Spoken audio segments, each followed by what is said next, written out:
on the hottest Mexican show, En Caliente, Canelo says a lot about his life and career.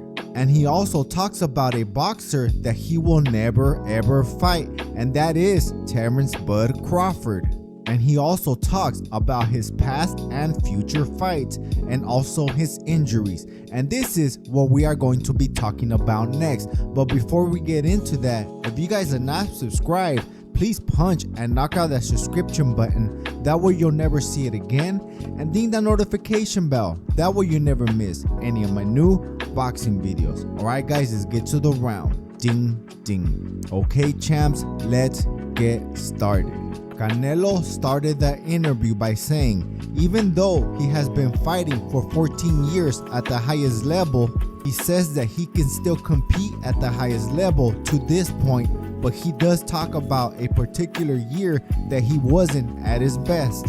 That was when he had that hand injury around the time when he fought John Ryder in Mexico in that really small ring. He stated that he was not at 100% at that point, and not just that, he was not able to train the way he wanted to. So he was not at 100%, but after he had hand surgery and everything went well, he was at 100%. And when he was at 100%, that's when he ended up fighting Jermell Charlo. He stated that Charlo got the worst of it because Charlo was expecting the version that fought John Ryder. I do remember a video that Charlo brought out, him stating that that version of Canelo couldn't be him, and someone set that fight up. And I also agreed with that. The version of Canelo that beat Ryder wouldn't be able to beat any of the Charlo brothers. Canelo in the interview stated that it was too bad that Charlo did not come to fight. He only came to survive, and Charlo was not fighting back, so he could not make it a good fight for the fans. That fight was similar to Jermaine Ortiz versus Teofimo Lopez. It's really hard to cut off the ring when one of the fighters does not want to engage. I don't care how skilled or good you are, you could be the pound for pound champion. If your opponent does not want to engage and fight, you will not be able to cut off the ring. Canelo also states what keeps him going in boxing after being rich and famous. He states that he loves to box, and if there was no boxing, there'll be no life. And he loves what he does. The money is just a plus. That is good because boxing is really a taxing sport. Your body goes through hell. So because of that, he talks about the difference between boxing and other sports. He states that you don't always have to be 100% in boxing, but you do have to give it your all. In boxing, there is a team, but it's really a single man sport. It's just you against the opponent. And in other sports, say soccer, if you're tired, you can just pass the ball to another teammate and he can take over, or you can go rest. But he also states all the top athletes that stand out in a team sport always give it 100%. He believes all the other team players that do not stand out do not give it 100%. And I remember a few things when I was in boxing. There was regulars and people that just came sometimes. And I've noticed sometimes some of the regulars will slack off and they wouldn't go as hard as they should. Say they would hit the punching bag, they would just go through the motions and not try to hit it hard. But I do remember when the hot girls that used to live around the corner from the gym used to come see us train, no one made mistakes. Everyone was a pro. Everyone looked good. No one even went to go get water after the 1 minute break. But as soon as the girls left, you would see a big line. Everybody tried to get water, and I was no exception. Those girls were dime pieces. But I digress to my point. Sorry, champs. So Canelo also stated that there are some fans that say there's always a boxer that can beat Canelo. People used to say Cotto can beat him, Triple G, Plant, Alfredo Angulo. He basically states, as long as you're a boxer, it will never end. You will always have to prove yourself. That's exactly what I said the other day. But he says everybody will always talk and you cannot impress everyone. But he says at the end of the day, everybody watches him fight anyways.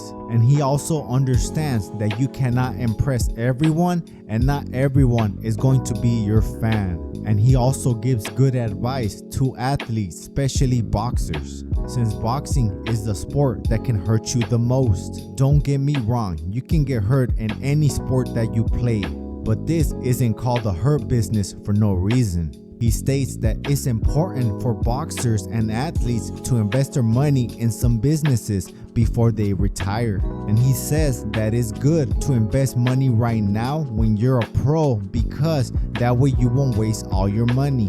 And if you start investing after you retire, it'll be hard because you won't have any more income coming in. And he states every single business has risk, but he states that you should invest in both high risk and high reward, and low risk and low reward. That way you can retire out of boxing, and boxing does not make you retire. And that is good. I know a lot of boxers are investing in real estate like Terence Crawford and Danny Garcia. That is awesome. But then Canelo talks about his next fight, and it's for sure gonna be on May 4th in Las Vegas, and that date is already locked in and set. But he stated that he cannot actually reveal the opponent's name, because if he does, it could complicate the negotiations. But he did give us a Blue's Clues. He said that it will not be a Mexican, so that rules out Jaime Munguia because he is actually from Mexico.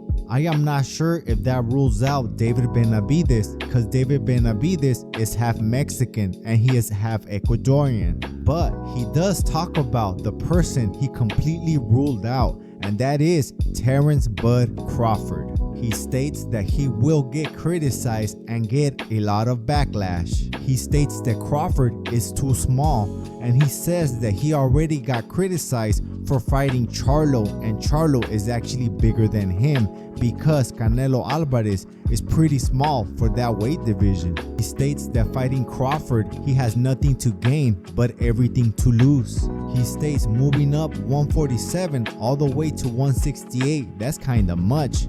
And I also believe that myself. I believe Terence Crawford is just trying to sell his oath and his health for the bag. And that is not a legacy fight for Canelo. It will be a legacy fight for Crawford. If Canelo lands a clean shot on Crawford, Crawford will get a concussion.